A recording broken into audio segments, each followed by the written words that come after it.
A woman is walking through the park when she sees a very attractive man sitting on a park bench. He's reading a book and eating some fruit out of a Tupperware container.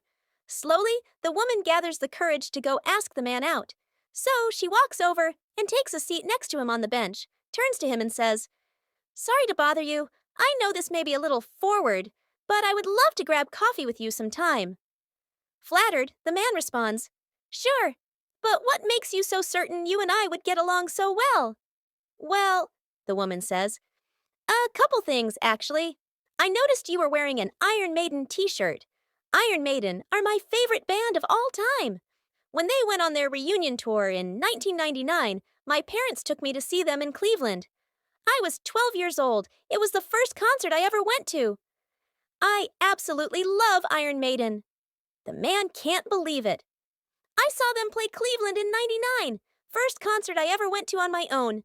My best friend Jimmy Spitz and I told our parents we were sleeping at each other's houses, snuck out, took a bus into the city, and saw them play at the Plain Dealer Pavilion.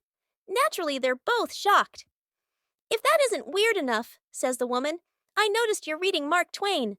I was a communications major in university, and I actually wrote my thesis on Mark Twain, how he used satire as a lens to comment on current events of the time, comparing him to satirical news sources of today. He's my favorite author." Now the man is really taken aback. "Get out of here! I was an English major in university. I specialized in 19th century American literature. This is like my fourth or fifth time reading Tom Sawyer. I absolutely love Mark Twain."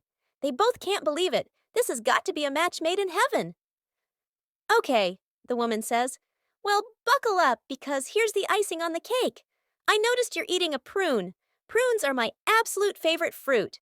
When I was a kid, my grandfather lived on a farm.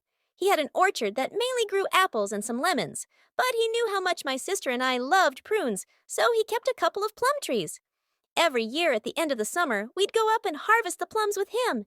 He'd dry them, and by the time we'd go back to his place for Thanksgiving, he'd always have those prunes saved just for us. They're my favorite fruit. I love prunes. You're eating a prune. This has got to be fate. What do you say?" The man puts down his fruit and responds, "It's a date."